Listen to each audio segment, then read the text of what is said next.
California of the past. I am California of the past.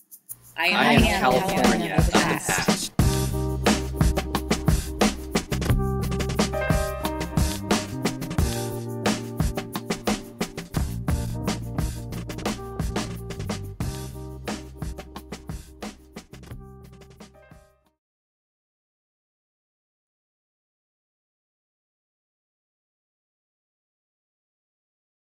My name is Nafisa Haji. I was born in Southern California, though we moved to Chicago when I was a couple of years old. And when I was a child, like many immigrant families planned to do, my family packed up and moved back home to Pakistan, a country I didn't know. I remember the day we moved very clearly. It was the day after my 6th birthday, because on my birthday, my aunt took me to Baskin-Robbins for my free birthday scoop of ice cream. It was a cold, freezing February day in Chicago. Well, my nuclear family, my baby brother, my mom, my dad, and I, we left Chicago, flew halfway around the world, and arrived in Pakistan into the open, waiting arms of tons of relatives, all of them strangers, people I didn't know, in a much sweatier climate than the one we'd left behind. These strangers pinched my cheeks and hugged me and screamed and yelled and acted as if they were very excited to see me. It was the middle of the night when we arrived, and no one got any sleep that night. All the relatives had been up waiting for our plane to arrive. When we got home, we were in the house where my father grew up.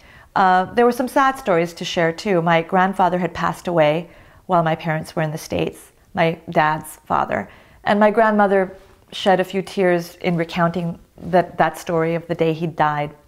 My dad was in a very nostalgic mood, I guess understandably. He took me on his lap and got in the mood to tell me the story of our family's history.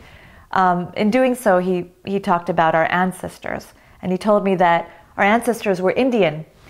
There were two problems with that phrase, both words, ancestors and Indian. I asked him what ancestors meant, and he said that they were our relatives from before we were born. The problem was that I got the meaning, but I hadn't heard ancestors. I'd heard him say ancestors.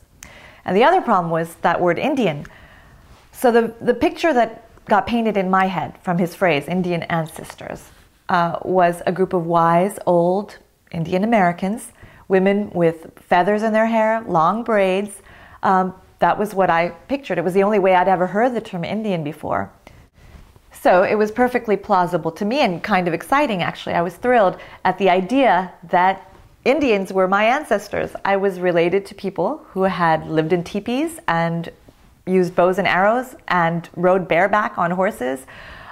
It took a long while for me to understand that I was not actually Sioux or Cherokee, and it was very disappointing when I realized.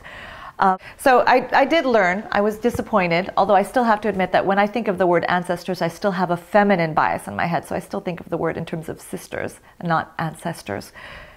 And when you come to think of it, the confusion wasn't really my fault. The whole thing started with Columbus. He was the one who made the original mistake to begin with. I was just carrying through with it.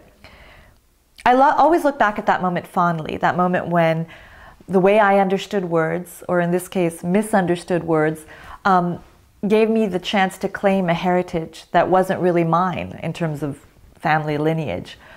And as I grew up, I think that's what I loved most about being a reader of fiction and literature, was that opportunity to claim experiences and cultures that weren't really my own in the way that we normally divide up the world. And that's, I think, why I became a writer.